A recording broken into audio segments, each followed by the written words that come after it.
Hello, everybody. Yeah, thank you, thank you very much for joining. We are really happy and welcome you to our kickoff meeting from Systaimability.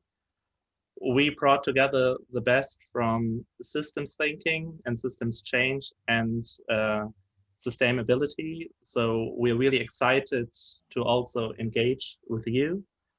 My name is Daniel from Systaimability, and I will give the word now to my lovely co-host, Feli. And we are looking forward for a nice and engaging time with you. Welcome, everybody. Feli, over to you. Thank you, Daniel. Yeah, my name is Feli, and a warm and happy welcome to all of you and to our first kickoff meetup today. Yes, sustainability is about connecting and inspiring people, and the vision about more sustainable and fairer place for all of us. Changing system with our innovative and rethinking ideas with the strength of a whole community.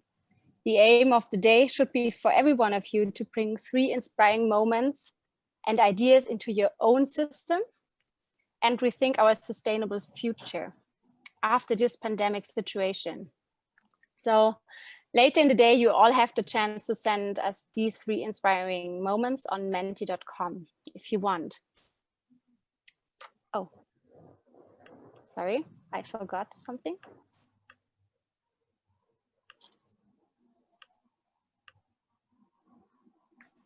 So start the presentation.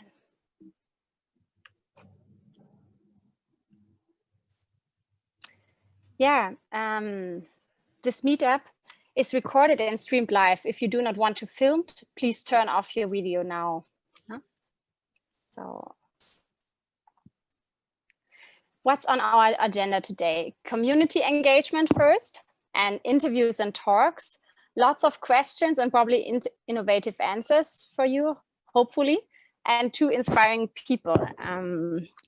So let's start and have a great afternoon with our speakers, Anna and Sharam. Happy to have you here. And of course, with all of you, our growing community.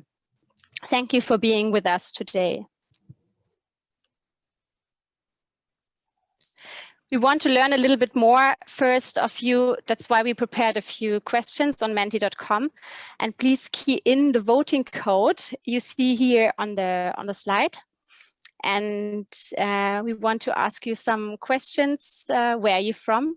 And what does sustainability mean to you first? So you can use this hashtag, this QR code, or you can use menti.com and key in the voting code if you want.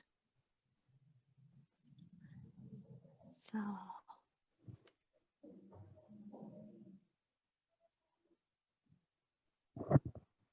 Lucy?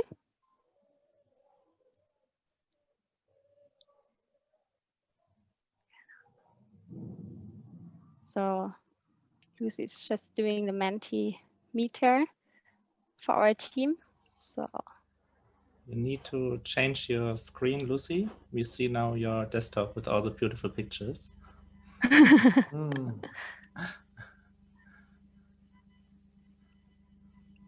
Okay, I shared the second screen. I don't know why. Just try it again. And let's see where everybody of you is coming from. I saw already Berlin. Yeah. Can you see it now? Yeah, thanks a lot. So we have obviously people from Madrid, from Berlin, Hamburg, Hungary. Wow. Hello to Hungary. Wow. That's amazing. Siedelsdorf. Yeah, most of you. Wherever that is. Hello to Siedelsdorf. Braunschweig. A Coruña, Madrid. Ah, Madrid. Oh, yeah. Frankfurt, Braunschweig. Yeah. The majority is definitely from Berlin, so big. Yeah. Once everyone done answering the questionnaire, then we're very happy to connect with the Berlin hub. Thank you. So yeah, thank you for joining. It's great. So some few more answers. I don't know. The next question. So what comes to mind when you think of sustainability? That will be really interesting for us. Oh yes, that's a good answer.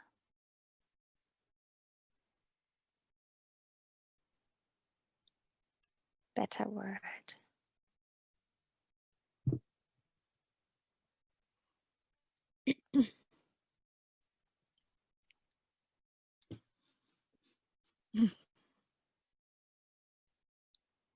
So what do we have? System change, fighting climate change, of course.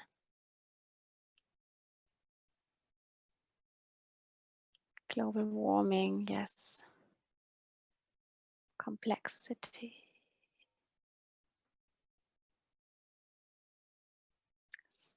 Wow. We will share our screen and all the answers on our Slack channel. I will give you all the details in the next step. So then you can look at this little cloud here at our Slack channel. But I really like the middle part, a better world, transformation, collaboration, and future. I think they are pretty good keywords we can take as a foundation of today. Survival is there on the side, getting a bit bigger. Oh yeah, that's also nice. Urgent. Yeah. It's urgent, yes. Yeah. So, some more. Some seconds more and then we switch back. Yeah, here on this slide, you see all the important links and informations from Systaimability. And we have a link tree for you. There's everything on and you can, join our Slack channel for more information. And we will post there some interesting events, books and videos. If you want to join, we're very happy about. And you can also join our meetup group for upcoming information and events. And of course, our hashtags of the day are for all our social media channels, or for your social media channels are hashtag Systaimability, hashtag rethink, hashtag transformation, and hashtag sustainable. So like Friday for Future today, we want to move on a Twitter storm challenge with you, and this is hashtag Systaimability after COVID means to me. And then you can say whatever you want, and we will be very happy if you join this little Twitter storm now. But so first, I want to introduce ourselves and the idea behind sustainability before we will introduce our speakers and start to talk about rethinking sustainability after COVID. This is who we are. And of course, special thanks to Chris and Leszek for your technical support. And of course, to Maxi and from the Business Trends Academy, and Estefania and Reinhild. Estefania is from Business Model Innovators. Perhaps you know her meetup group. So we live in uncertain times, and the interrelationships in the systems are becoming increasingly complex. Sustainability is the topic of the hour and has now made its way into the global economy from an agenda item previously considered a niche topic. There are more and more green initiatives, companies and movements like Fridays for Future, for example, that are finally focusing attention on the global issue of climate change. And that's why we founded Systaimability at the end of this November. It comes from system plus aim plus sustainability.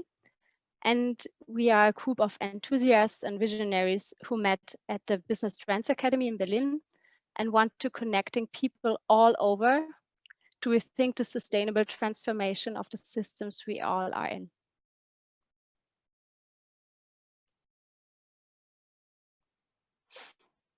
Because the best time to rethink our own future is now. Our meetup series will focus on identifying our current problems and finding solutions to combat the climate crisis. And our aim is to draw attention to the current challenges of our time and to find new innovative and sustainable solutions and to share with our community. So we aim to connect first. We want to connect experts with our community and point out the interdisciplinary challenges of our system. We aim to inspire. We want to encourage and inspire to try out, test, fail, transform, and learn new possibilities to make our world a greener and fairer place. And we aim to rethink. We want to rethink the transformation of systems so that it can become part of a more sustainable future and help achieve the 1.5-degree goal. And last but not least, we aim to look for, we seek and point out the new challenges of our time to provide inspiration to establish new business models after the pandemic and implement them innovatively.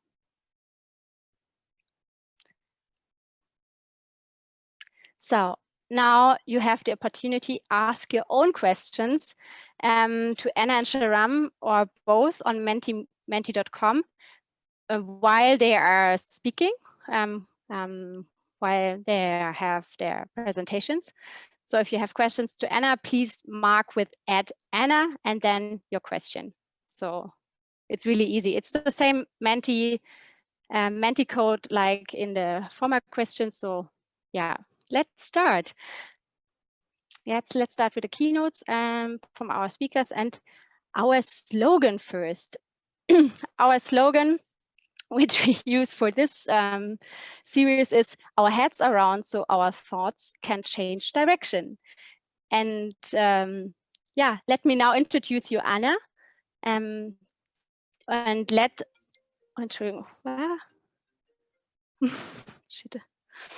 and let the thoughts fly. So sorry, that was funny.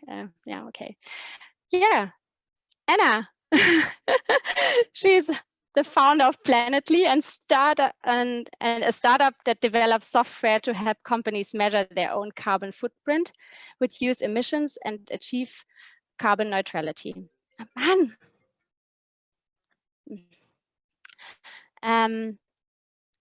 Sorry. A few years earlier, she founded Outfittery, an online personal shopping service for men. I know Anna since a long time at university, and I remember that she started really early on rethinking social problems and questions and was looking for innovative solutions and business options for a long time. So today she's the mother of 2 adorable children and 2-time company female founder, and also was voted Europe's Inspiring 50, the most inspirational women in tech and young elite, top 40 under 40. Anna, would you now like to introduce your work and tell us a bit more about Planetly and your for-purpose to profit approach? Sorry. Yes, hi everyone. And I'm presenting. Okay, so yeah, hi everyone. I'm very happy to be here tonight, not only because I have a long connection with Philly as being at university together and a long friendship that connects us, but because I know that all of you are caring about our planet, and this is very inspiring for me. And I love to speak to a crowd of people like you are, who care so much and are dedicating your time and energy to leaving it in a better shape. So I could start my presentation now with like a picture of our wonderful Earth, as probably many climate tech speakers are starting their presentations today. But instead, I decided to start with a quote of the biggest asset manager in the world, which is Larry Fink. He's the CEO of BlackRock, so one of the biggest investors, or the biggest investor worldwide. And when Larry Fink a few years ago put out this quote, this really was an epiphany, I guess, and really changed and made waves in the whole industry. So what he said is, sustainability will drive the way we manage risk, we construct portfolios, we design products, and we engage with companies.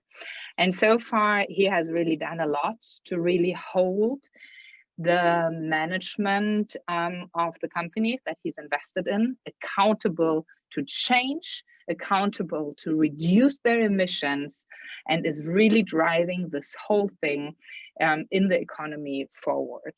And I think this is really the good message here. So the climate crisis arrived in the boardrooms, and it arrived on the agenda of the decision makers in the economy today. And I think this is really, really good. So basically, the age of delivery has begun. We only have 10 years left to change and to reduce drastically our emissions. What you can see here is how steep this reduction curve needs to be. And so roughly, you can say reducing our emissions over the next 10 years will require us to reduce every year by around 10%. And to put this 10% into perspective, the reduction that has been done this year through COVID, through not flying at all, is estimated at around 8.5%.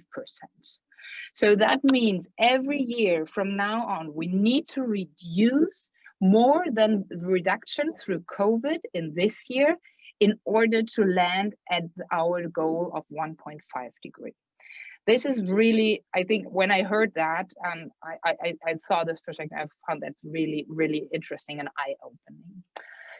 So, and now you might think, okay, politics will save us. There are a lot of initiatives. But when you look at the current measures of politics, they are actually rather targeting towards a 2.6 degree scenario. So 2.6, so between the 2.6 degree scenario of politics and the 1.5, so where we want to land, there's a 1.1 degree gap. And this gap needs to be filled by the business world. That is at least what I think and what we believe at Planet Yet. So that's why we are focusing on companies and how to enable companies to know and understand their carbon footprint. And I truly believe that climate neutral companies will be the norm in a few years' time. And there are good rational reasons for companies to move. So to some, like what you see brought here are 5 very good reasons. First is the employees. Employees increasingly care who they work for. Over 70% of the employees would prefer to work for a company that has a strong sustainability agenda. And 38% would even stay longer in this company. Then there is the critical consumer. The consumer is like increasingly want to know where the products are coming from and is willing to pay more for sustainable products. But it is as well the business partners. So for example, Microsoft announced that they will only do business with business partners who are climate neutral. And it's as well the investors. They are looking for innovators who know their climate risk and are managing it actively, and they are divesting from businesses that with a heavy footprint. But it is as well cost and regulations. So you see, there are really, really good rational reasons. And I think it's important to say that like climate action really became a business case for companies. So to sum this up, it's people increasingly care where they earn their money, where they spend their money, and where they invest their money. And this is really good. And putting the, like, bringing a lot of momentum into the business world. At Planetly, we made it our mission to make sustainability scalable. How are we doing this? So we developed a software which makes it really easy for businesses to understand their emissions, and integrate with the systems that are already in place and in the companies, which are holding a lot of data, to convert them into emissions and really give the company an easy view on their emissions, understand where their hotspots are, and understand as well where the reduction levers are, and can offset what they cannot reduce and become carbon neutral. We do all of this in full compliance with the GHG protocol standard. So that is the standard for carbon accounting, which is quite complex. And I always say, like, it's like the German tax law. So you don't want to dive into that yourself too deep.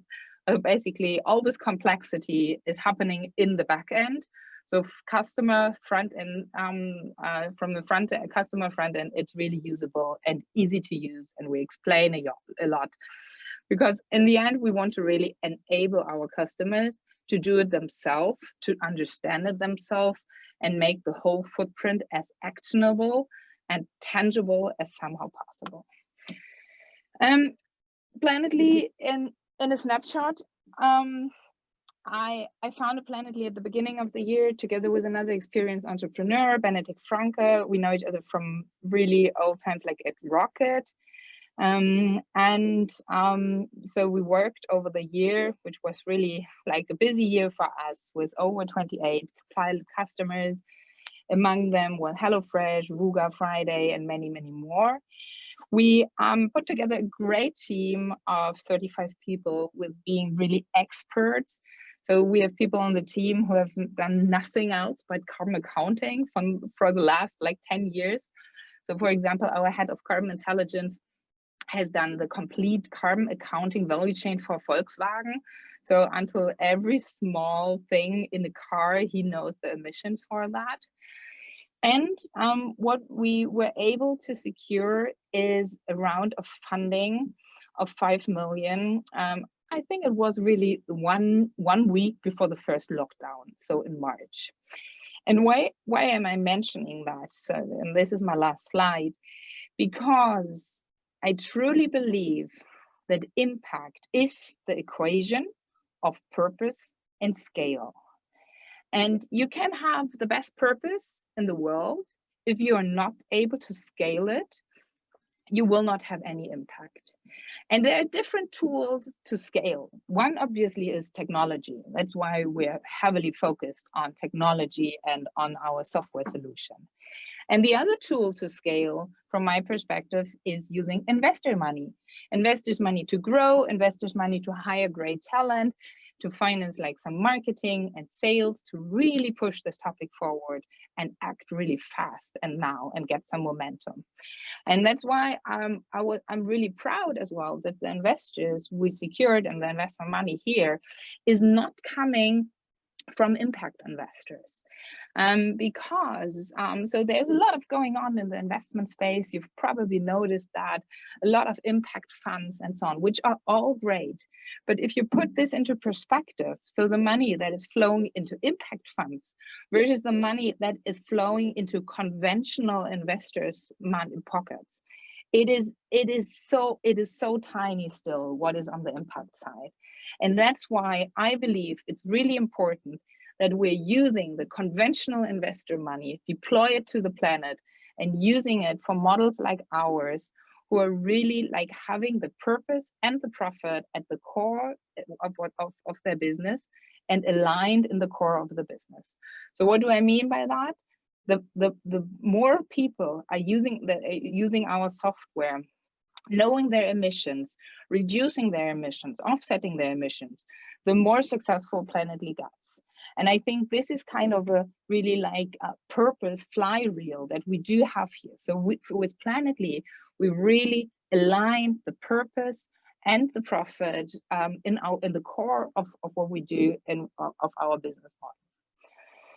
And I'm very happy to talk with you about this topic. And I think Sharam will as well talk about this a little bit. And yeah, I'm very happy and looking forward to a controversial discussion around that. And happy to connect. Add me on LinkedIn. Feel free to reach out to us. We're still looking for pilot customers for Planetly. So very open for this. Thank you.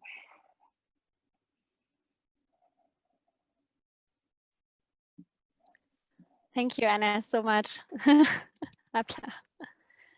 So Thank you very much. Yeah, in virtual times, I'm used to presenting and not getting any feedback at all after that. So no, yeah, need to get used that's to that. bad. But yeah, thank you so much for sharing your thoughts with us. And you talked a lot about your customers and employees, and what we want to know is, do you ever recognize a change in their mindset and behavior since the start of this special situation, of this pandemic situation? What So did I mean, change? to be honest, so we are only 1 year old, right, as a company now. So basically 70% of all our business activity was in COVID time. So basically we do, as a company, we don't know no COVID times, right? So so But perhaps I definitely have seen some people kind of like saying that's not on our agenda anymore for this year, but we're pushing it to next year.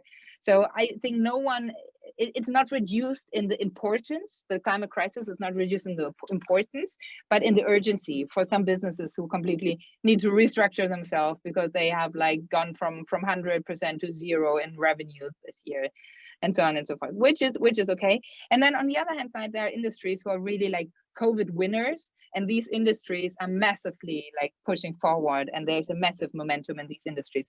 So for example, HelloFresh, so food delivery, a massive like COVID winner, for example, in the whole food chain and whole food industry, there's a lot of movement. Okay. And the others who are the losers in this pandemic time, so what advice would you give people or businesses who are currently struggling in this challenging time? What do you say? Yeah, so in the beginning of the year, we thought we are going to focus on travel first. So we revised the strategy, obviously, then in March when COVID hit us, right? Because of course, if a business is completely like turned upside down, they probably won't start a new project like becoming carbon neutral. And still, for example, one of our pilot customers, Tourlane, they stick to their promises. They stick to offsetting. They stick to further pushing the reduction projects, and so on and so forth. So I think that was really remarkable. They still stick to the promises they made earlier, and that was great. So I think, and for other businesses, it is fine, and we need to accept if they maybe do not have the full like focus on becoming carbon neutral this year, but we should definitely bring it back to their agenda right in the next year, and yeah, just make clear it hasn't lost the importance, but we need to, of course, tackle it, and the importance is huge. Yeah, of course. Yeah, in the last few days, I read a book from Maya Göppel and Unsere Welt neu denken. And she said, you all know her, she's a German scientist and sustainability expert. And she talks about finding new solutions. And in case our minds aren't open for alternatives, the answer to our problems will be always a copy of what we already are used to know. So, my last question to you is, what do you think is the key of rethinking our future, making a sustainable transformation and creating innovative ideas and not a copy of the problems we had? Yeah. Because of this complexity in these times. So I can maybe answer that from a perspective of carbon accounting. To be honest, I mean, what we're doing here is we want to bring the carbon emissions into the set of relevant KPIs for the decision makers in the companies. We don't only want to track them like the revenues and the margins, but as well the emissions. And I rather believe that today we're so far away from that. Today we're so far away from having this KPI there where it belongs. And if we stick to that, I think in that sense, it is better to use the system that is in place instead of reinventing the wheel. So in the moment that the carbon emissions are really part of the monthly or quarterly reporting that the company is looking at, that the carbon emissions are part of the incentive systems of the decision makers. If you do not get your bonus, if you have not achieved your reduction goals, then I am happy, because I think we can use the system. We need to use the system in order to improve it, because we don't have time to change the system. So our world is like driven by as well individual incentive system, by boni, by that managers got, and so on and so forth. So I'm rather happy to use the structures that are there to bring it into the right direction, than trying to change something that will probably take forever to change. Okay, yeah, thank you. So Daniel, do you have some other questions, or? Oh yeah, actually we got quite a lot. There is a question from a pilot customer who need to act fast and would like to connect with you as soon as possible. Yeah. Go ahead. Okay. And another one is, do you think that the revenue of HelloFresh are sustainable one in COVID is once the COVID-19 is battled? Sorry, again. Yeah, do you think that the revenue of HelloFresh is sustainable once the COVID-19 is battled? I'm just reading it. So I guess he wants to know what you think about the revenue or the business. I don't know if you're holding some HelloFresh stocks. I don't give any advice on that. No, but yeah, I mean, so I definitely overall. I definitely think that the shift towards like e-commerce, towards a delivery, towards as well remote conferences and so on, I think a lot of these will stay as well in a post-COVID world. For many people, it was the first time they tried Amazon, they've tried like e-commerce things, and I think a lot of people will stay with that. So it's here to stay. Yeah. Very convinced. Okay, great. Yeah, thanks a lot. You already like crossed the question to both of you, which was about Amazon, but I think we will take it till the end and start a discussion out of it. I think it's a great opportunity. So yeah, thanks a lot for your very insightful and honest presentation of your business. And yeah, thanks Feli for the great interview. And well, Anna showed us a way now how to come from business and from economy to purpose, and Sharam will show us now a way of how we not only create or take businesses but also consciousness into the game and change our business models and our thinking from purpose to deep purpose. So I'm really honored to have you with us tonight, Sharam. Welcome. And yeah, before we start our conversation and hear your presentation, I would like also to say a few words about you.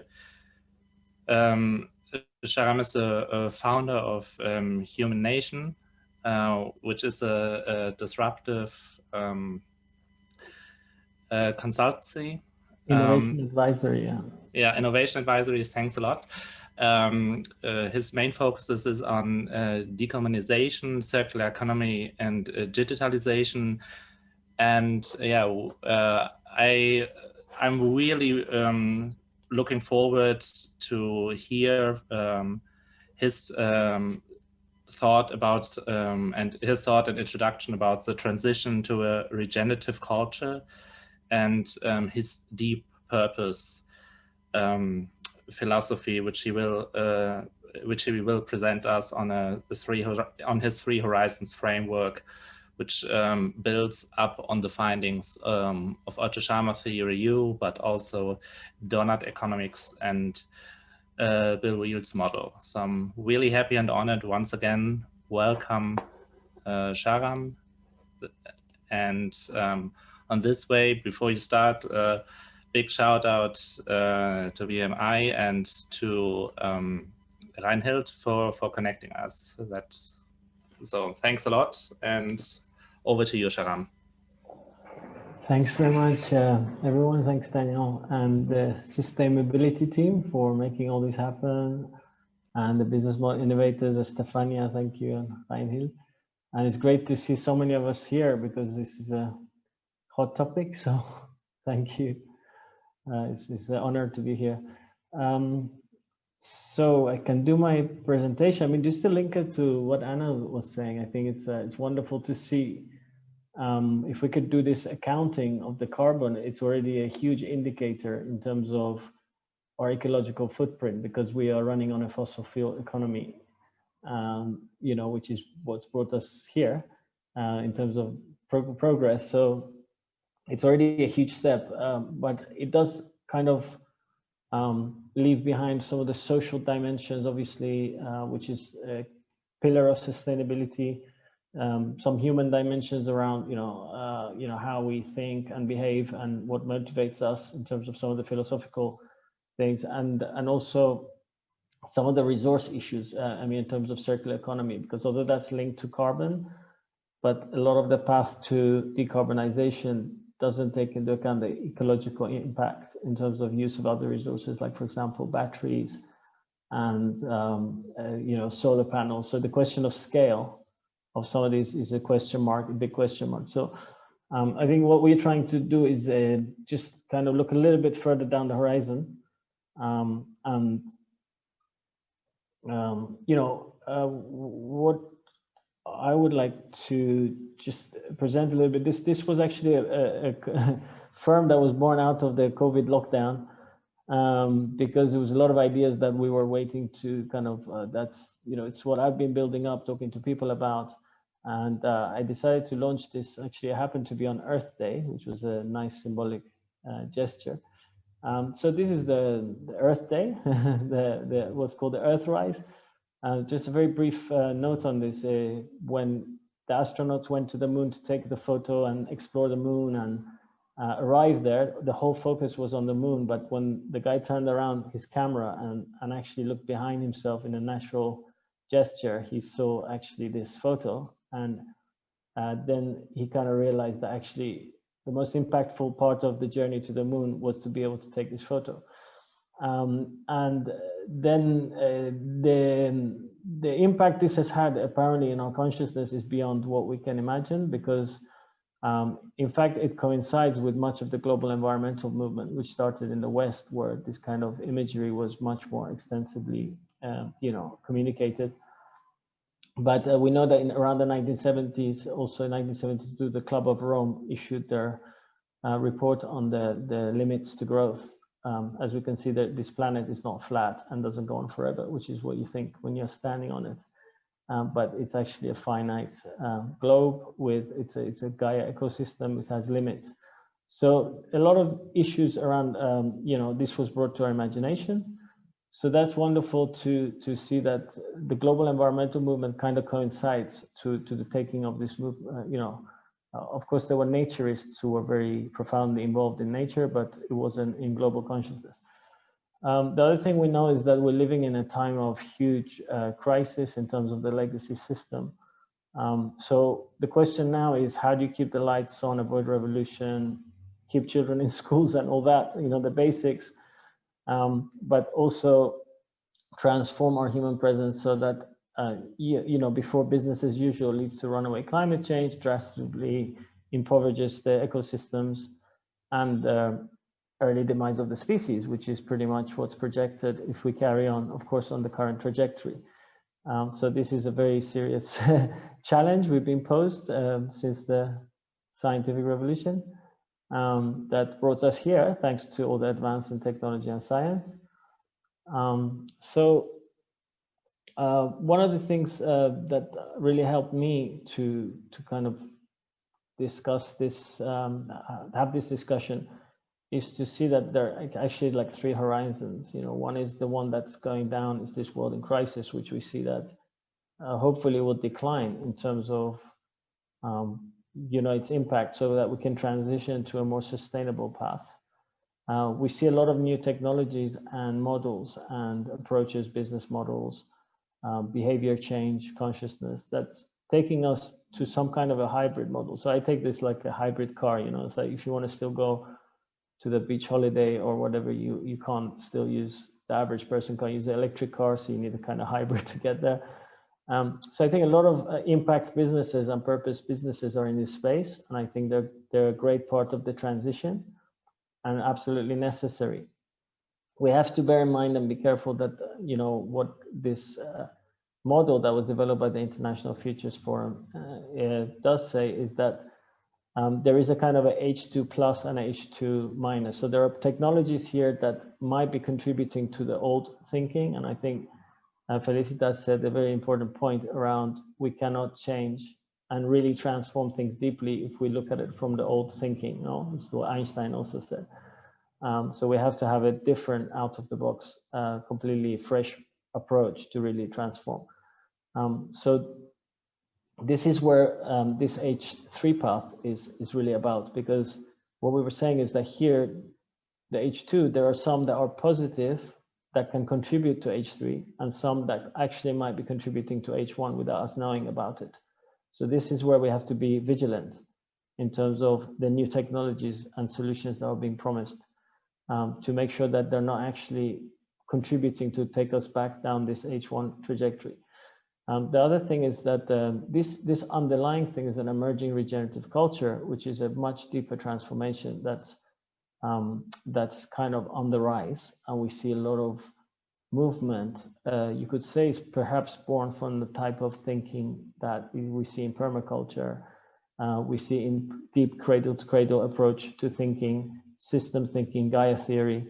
So all that kind of more deep approaches to transformation that somehow aim for deep ecology, connecting also even to some ancestral knowledge, and also to bringing the new technologies. So kind of joining the scientific revolution to ancestral knowledge and Gaia thinking. So it's kind of some kind of a convergence going on, but that would be a different path. So what we're trying to do in HumanNation is support companies in the H2 and H3 space. Where we call ourselves Disruptive Innovation Advisory is because the disruption is happening here and here. But the difference is that the green path is transformative disruption, and this is what we call just disruptive innovation. So other thing is that donut economics has allowed us to think about things very holistically.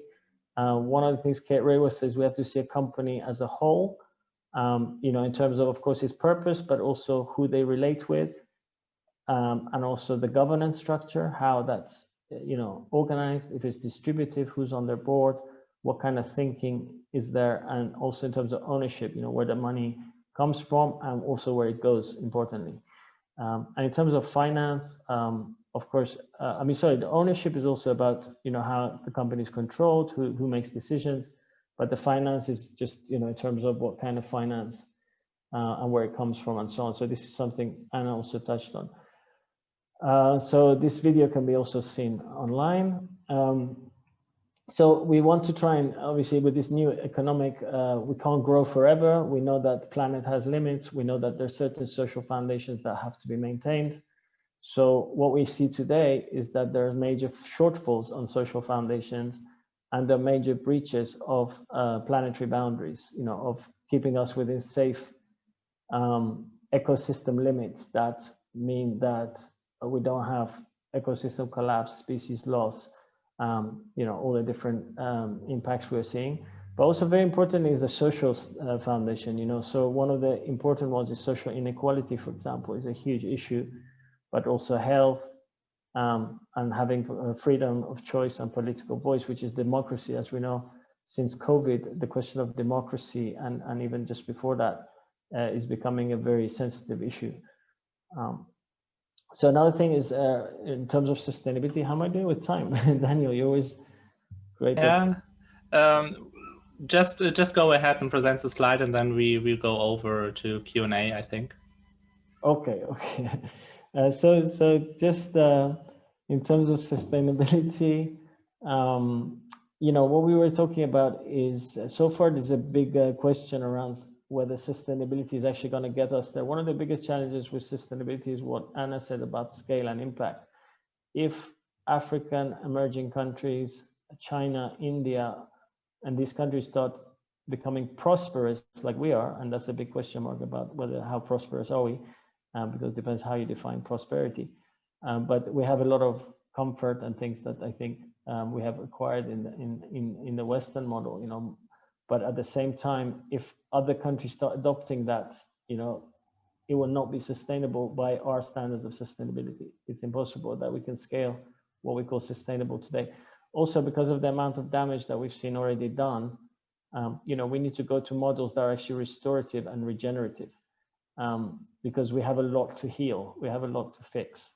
So there's a huge amount of work to do, and anybody who says that we have problems with employment in the future, you know, because robots are going to take our jobs, I think they need to think again, because there's a huge amount of work to be done to restore the ecosystem and social fabric. So it's just about being innovative and finding new business models to do it and creating the employment, you know. The other thing to bear in mind is a lot of scholars and discussion is around how we are at the tipping point of a massive shift in era. Some people say it's the biggest, you know, I mean, it's clearly the biggest shift since the scientific revolution in terms of the impact, but it's on a global scale. And also it's the biggest, I mean, some people say even since the agricultural revolution in terms of the impact we're going to be having and how we have to, you know, rethink everything. So normally what happens in innovation and evolution is there's an emergence, and then there is a kind of a maintenance, and then there's a dying out or kind of flattening of the curve. And then a new one you can see is being born already underneath that. So this has happened through all the phases of technology, but also in evolutionary kind of epochs, you know, like, but some of them continue coexisting. So for example, with the scientific revolution, the whole science and technology thing came up. And perhaps we're now not at the end of that from an era point of view. So obviously we're going to use all that science and technology, but take it to the next level. So this is something to bear in mind, that what also happens is whenever a system is shutting down, the conservatives, who are the ones that are maintaining where the most of the power is held in that system, will be lashing back, you know. So there's a lot of pushback from conservative, let's say, points of view or there. And then there are some, let's say, progressives, or, you know, people who are taking the system and the new one that's being born. There needs to be negotiation and converting enough people to come on board to get into some kind of a tipping point of that system to shift. So normally some people argue there's like 20% needed to get to that tipping point, you know, 10 or 20% depending on. The other thing is what the Presencing Institute, with the work they've done, have identified is that a lot of what we see is actually the tip of the iceberg, you know, because the ecological divide between ourselves and nature, the social divide, that's the breakdown of the self with others, the relationships, and how we see ourselves versus the other. And this spiritual divide, they actually explain it very well, because sometimes people have fear of the word spirituality, but actually it's more about our own idea of who we are and who we could potentially be, you know. So that idea of abundance and possibilities of individual capacity, you know, to be something more than, you know, sometimes how we're defined by society or by our families. So, you know, the question is, you know, one of the perhaps questions, how do we get there, is to have this deeper approach to questioning where all these symptoms come from. So instead of looking at the symptoms, trying to solve them, looking at the root causes. So this is basically problem solving. Then we need to become more present in terms of understanding really what's happening. So we need to have the information. So this is about focusing on this disruptive transformation rather than just on incremental changes or you know, ad hoc solutions. Another thing I really like about the Presencing Institute work is that it talks about how we need to let go of the past ways of thinking here and start sensing what's happening to get to the source of the problem. Because a lot of the problems we see today, which are like climate change or ecological collapse or species loss or polarity of society and conflicts, And these breakdowns, like more people dying from suicide than military, combat or conflict, depression, anxiety, addictions, this kind of collapse of, our own health. A lot of it, there are structures that are actually maintaining that to be the case, and underneath that, there are thought systems or philosophies, or ways of thinking, let's say, that are maintaining those structures. And in order to question these thoughts and break them down so that we can actually transform them to new thoughts, the idea is that we need to have this deeper connection with ourselves and with others through some kind of working together. So they have methodologies and approaches to do that. So somehow we need to get to the source to be able to do creativity and come out of the other side. So there's a whole methodology around that, which I also spoke with Daniel about. And we think that maybe it's a good question. Maybe it's a good time for me to jump in because Otto Scharmer says that the biggest problem in the world today is that is the knowing-doing gap. Yeah, for example, when we, for those of you who know Project Breakdown, there are 100 solutions. Yeah, or for these 100 solutions needed to overcome climate change, there are 80 actually technical solutions possible, but are we using them now? No, we don't. Why? Because of this knowing-doing gap. And that would be my first question to you. What is the biggest challenge that we need to overcome to transition, to as you call it, regenerative culture with deep purpose? I think my personal understanding is that there's a lot of rigidity in the system, in our thoughts and also in the institutions, in business, and also in interests, because what happens is that when you have a lot of lockdown investments and so on, it's very difficult to come out of them. So it's also the way, decisions are made.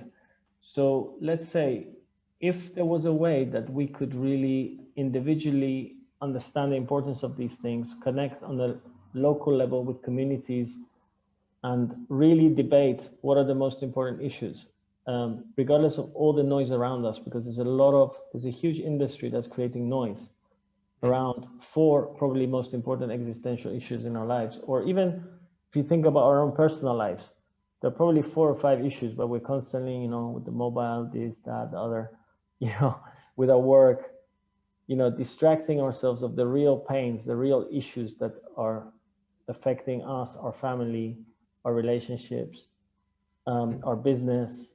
But if you take that to the global scale, there are really very few issues that we have to collectively tackle. And, my feeling is that we need to connect to that. So there's this connection in the deeper sense of also accessing the information. But the only way we can do that is start talking about these things, rather than, football, politics, and all these things, which seems to be going around like a Ferris wheel, no?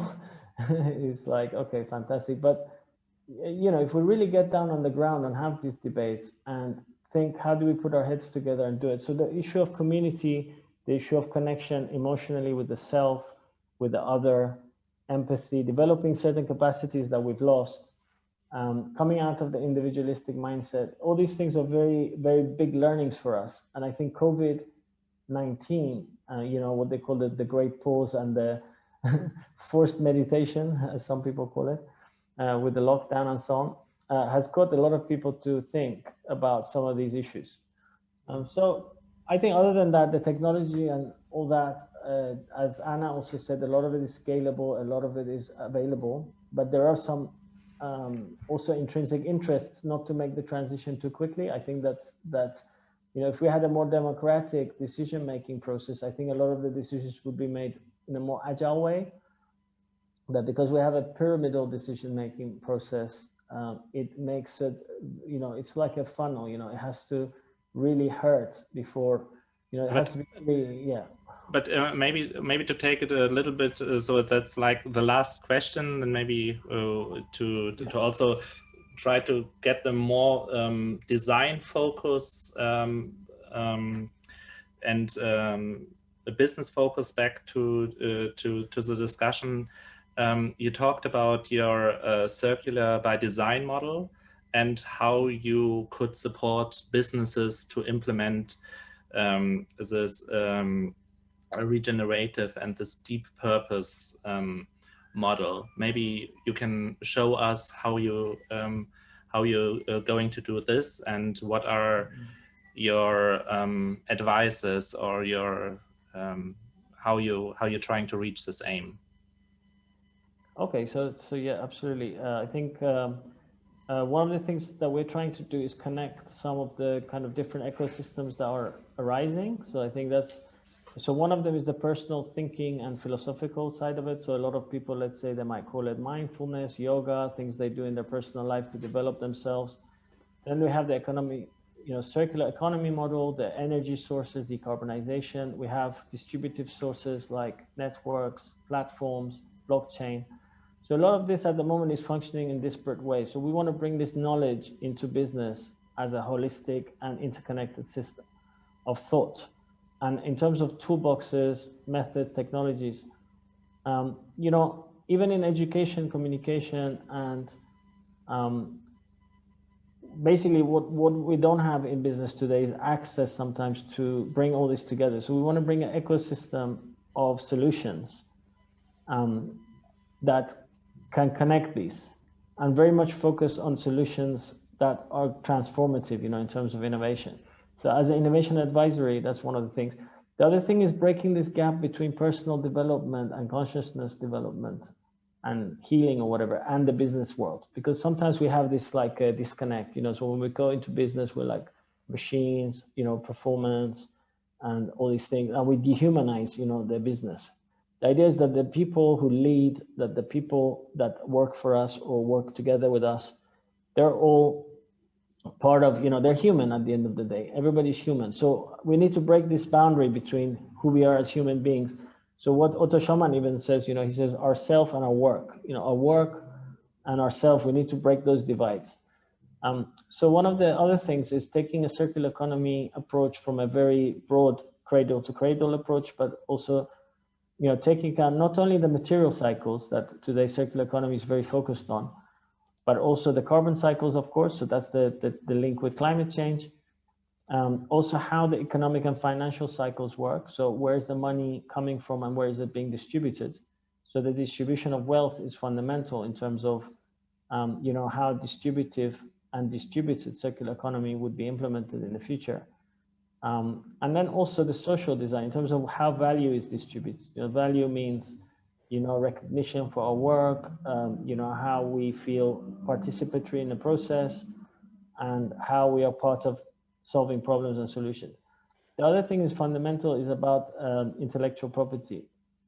At the moment, we know that there's a shift in the regenerative culture towards more open IP and more open models and designs for intellectual property. So the historical, let's say, more competitive or militaristic approach to, the old way of doing business, let's say, it's all about acquiring IP and maintaining that, in a monopolistic or a controlling way. Sorry, then. And yeah, let's keep the slow accelerator for the Q&As in the end. Yes. And end with a disruptive system. Yeah. And so the I can just finish this. I mean, just to say that distributed systems are also around platforms. So what we're trying to do is, my work in the last few years has been in trying to get public funding for innovation. So we try and do collaborative projects for innovation to take ideas into market. But when we do that, we try to take this holistic approach and build it into the project so that we are matchmaking the different technologies. One of the things at the moment, one of our focus areas, for example, is the fashion and textile industry, where we're doing that. Okay, thank you very much, Sharam. And I see already a lot of very exciting and a great question popping up. But I think now, after such a input, it's also time for you to get an output, and allow us to get you to know get to know your thoughts and your ideas. Yeah, I would like to give the word now to Feli, that she can introduce us to our next exercise. Yeah, which is going to be. Sorry, do you want to say something or something? No, you can take it away. Hey. Okay. Yes, the next part, you get some really a lot of input now. So we thought about growing our community with you, and yeah, what we are doing next is to go into breakout session rooms, and for the next 10 minutes, only 10 minutes, and yeah, collect some thoughts about these two keynotes on, yeah. Let's do this. We enter to the breakout rooms in Zoom, which are shown up personally in your account. And then if you have Miro on your device, you can join us on the Miro board. But if you don't, doesn't matter. It's okay. And I wish the moderation is done. We share the the screen. Yeah. Just to continue, or just to elaborate, in every room is going to be a moderator, and for those of you who don't have Miro, it's no problem at all. You can just post your answers in the chat, and we will put it on the Miro board. And this is going to be a work in progress session, which we are going to continue in our Slack channel. So just write down your answers. After 10 minutes, we will take you back. And by the end of the day, by the end of this meetup, we will sum them up and continue them in deep dive sessions on our Slack channel. Yeah, just maybe one question to once I set up the breakout rooms and put everybody on its place, maybe we can ask on Anna's thoughts about deep purpose.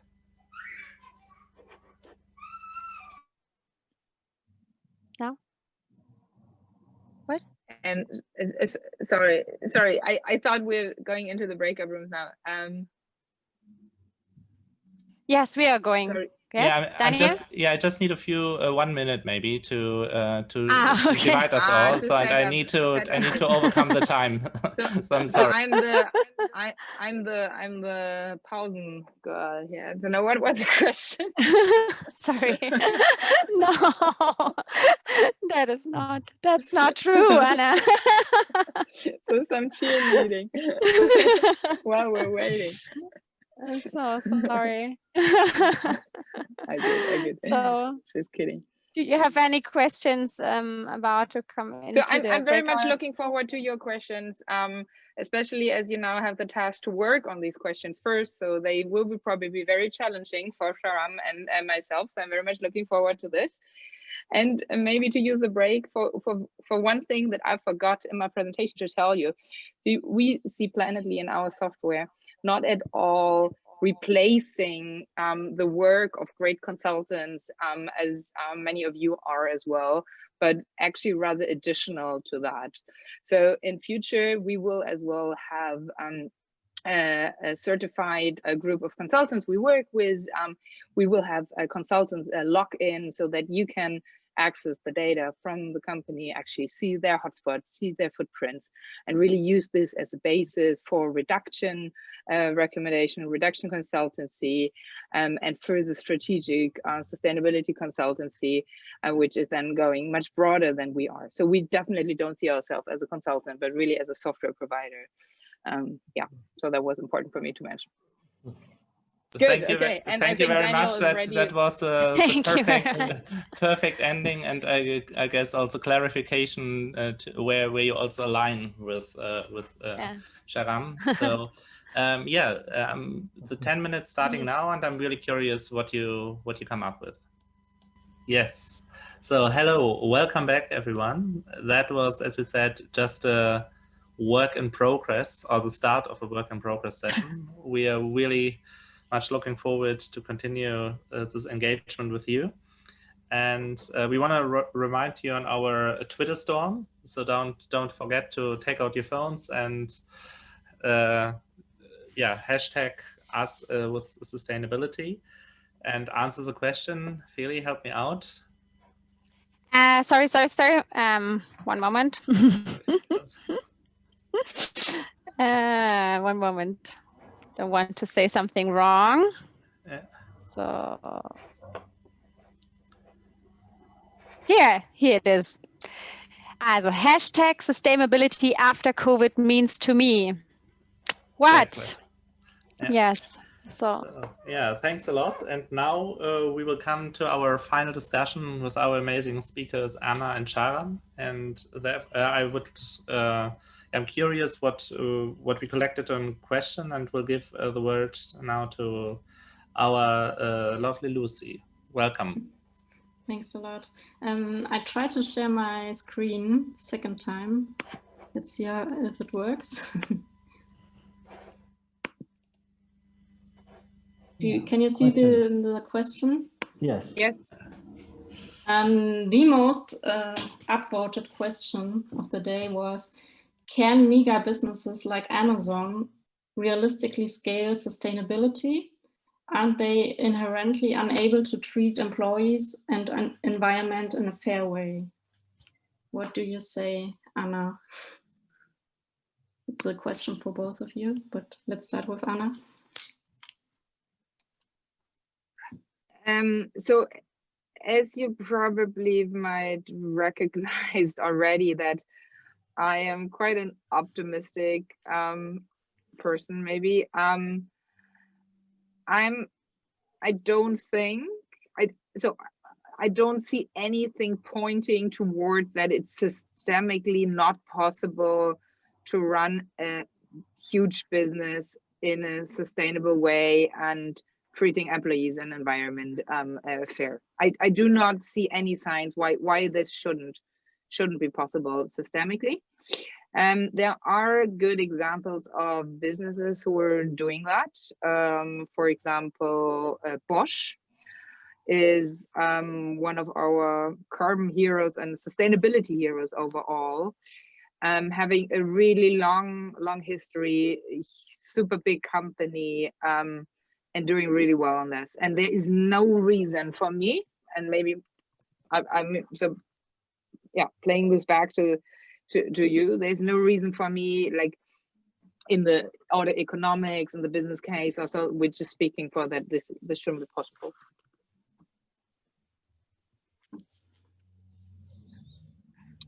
Sharam, what do you think? Yeah, I think it kind of also goes back to this question you raised about scale and impact, and I think that was a very good point around impact is purpose and scale.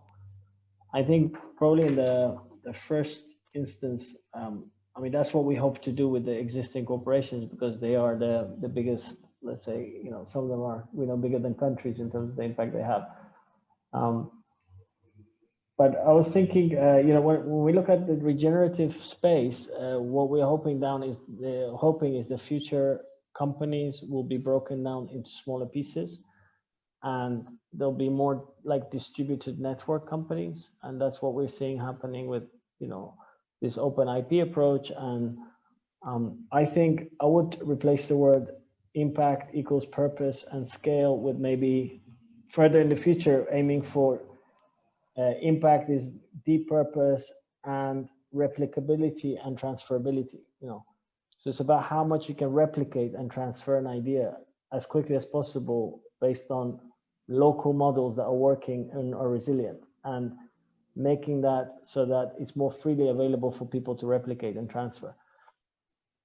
So that it's a distributed model rather than a monolithic hierarchical model. And that's where we see blockchain and things are making that possible, for example. And there is going to be a need for this huge old-fashioned way of organizing.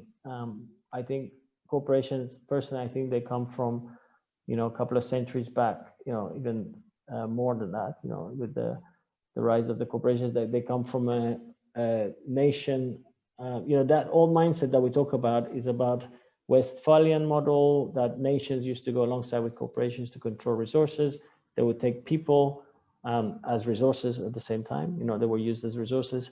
So corporations come from that mindset, and then they would exploit these resources and generate profit for the stockholders. And that hasn't changed fundamentally. I think, in fact, venture capitals like BlackRock and Vanguard that control the majority of the assets in the world are a good example of how that power has been concentrated in the hands of very few people. And that in itself is not socially sustainable.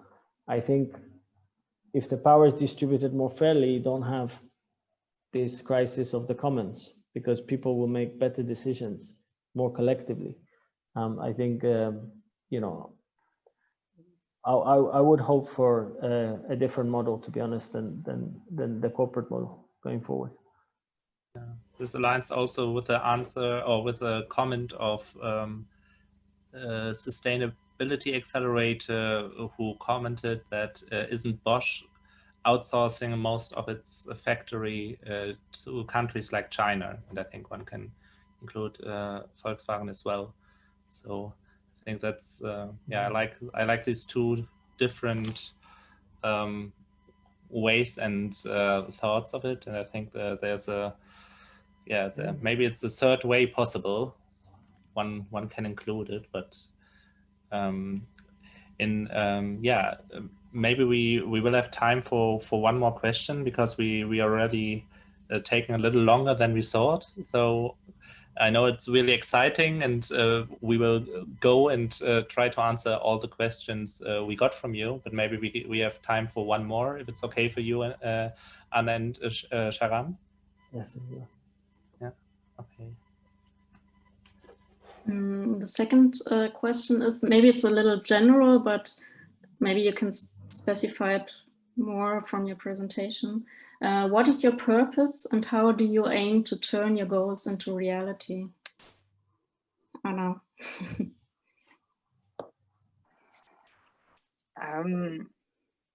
So I mean, as said, Planetly is my second business. I am much aware now in my second business that it's my lifetime that I'm investing here, and this lifetime is limited. So when I was taking a year off in 2019, thinking about what's next for me in life, I was very conscious about choosing that space, and the purpose of my daily work was super important to me, that I don't need to ask myself, why am I doing this? Why am I not hanging out with my kids, but instead going to the office and working on this? And yeah, I obviously ended up with Planetly, and my purpose is to really help people doing the right decision, making the right decisions, which are bringing us on a better path. And this is what we're trying here. And how I'm putting this into reality, pretty obvious. I mean, so as a second-time entrepreneur, I love starting businesses, and I'm much more a builder than anything else. I probably would be not at all good employee in a big corporate. I'm extremely bad at politics, like corporate politics. So things that I can do is starting own business in my own businesses, and I love doing that. Yeah, thank you, Sharam. Sharam, over to you. Okay, so yeah, mine is I would say is to be, as honest and congruent or true to myself as much as I can. That's one thing I'm trying to do throughout my life. But at the same time, I learned some place click in my mind was like by being of service and giving in a genuine way, then the universe kind of returns back. And if I can be generous and honest with myself, trying to really, help real situations, then I believe in this abundance thinking. So I'm trying to shift from my education, which was based on scarcity.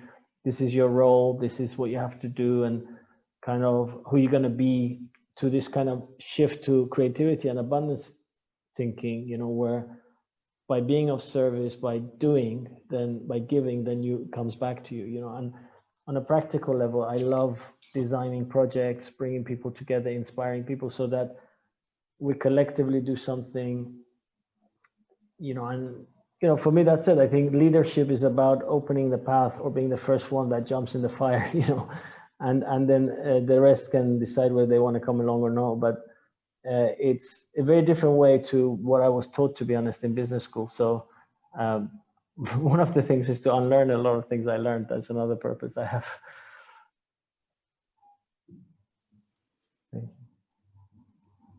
Thank you. Do we have time for another question, or? Yeah, it depends. I think we would also like to hear from the audiences. Maybe we can do it like this, that we collect the questions, evaluate them, and then try to answer them, because I think we can let it go forever, but I think it's all we would maybe shoot out the last Mentimeter and then try to continue the discussion on Slack. Mm-hmm. Okay. I just wanted to say one thing I heard in the chat was very nice, that people said, somebody said moving from competition to collaboration. So I thought that was very nice too. As a summary of this for me is that post that somebody posted in the chat. I thought it was a very nice way of summing it up. Yeah, maybe that's a beautiful idea. Also, yeah, Anna, would you also to close your thoughts in one sentence or with one line of this day, or of the questions and the comments you're reading now?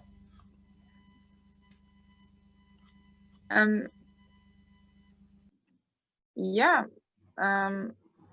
So the one that you just picked really stood out to me as well. I really like that. And this for me was as well something that I've learned this year.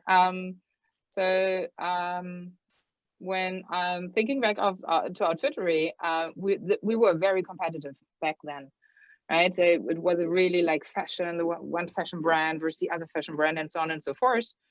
And now being a climate tech entrepreneur, one of the first calls that I had, someone in Spring was a competitor of ours, and he explained me that it is different here in that space. And he said we are rather the snowboarders instead of the people who are going by ski. So on ski, they are very competitive. So who's faster, who's better in racing, ski racing. And the snowboarders are, if someone is doing a great like backflip or something, they really clap each other on the back and say, hey, great job, well done. And so I like that, because I mean, in the end, we're all working towards the same goal. And there are so many different perspectives, as you as well have seen today, and on the same topic, but we all have the same aim. And I think this is fantastic. And no matter if in the end it's us or our competitor or someone else who's like owning this market, it is good for the planet and for everyone. So I think this is really fantastic. So this collaborative spirit in the whole kind of sustainability space. And I think this is something that we can bring as well to the people we work with, into the businesses we work with. Yeah, thank you very much. I think that was a very beautiful Schlusswort, takeaway, yeah, ending. But one can't do it much more beautiful. So I think, yeah, thank you very much. But before we go, I will give the word back to Lucy for the last questions, or for Feli, sorry, for the last question we have to you. Yeah, please connect with us on Slack, on our social media channels, and let this be a start of a beautiful engagement, yeah, and community building and collaboration. Yeah, and operation. Yeah. Thank you. Collaboration. Collaboration. Yeah, thank you very much. Yeah, I'm out of words. So let's ask the last Mentimeter question. Thanks for all of you who have stayed until the end. And yeah, thank you. Thanks first of all for this amazing team behind the team who have done an amazing job.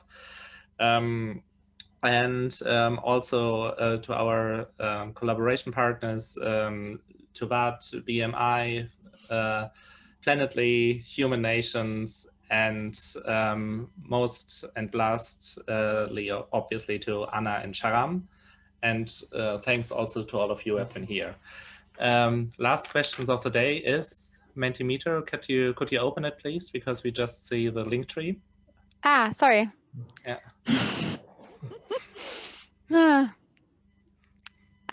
I've learned a lot today. So, Okay. can you see this? Yeah. Yes. Yes. Okay, this was the last, and that's yeah. Hello. Okay. Please go to Mentimeter or menti.com and put in 612955.9 and thank you very much for your time and participation. Yeah. What else can I say? Thank you so much for being with us this afternoon, and thank you, Anna, so much, and Sharam. Lots of great ideas and thoughts coming to our heads, and so yeah, thank you, our fantastic team, and wish you a good evening. And yeah, you all are at home, so not driving safe home. So yeah.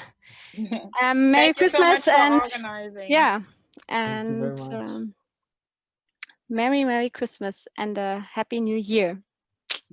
Thank you very much. Thank you. Bye bye. Thanks. Lovely to see Bye-bye. you. Thank Great. you.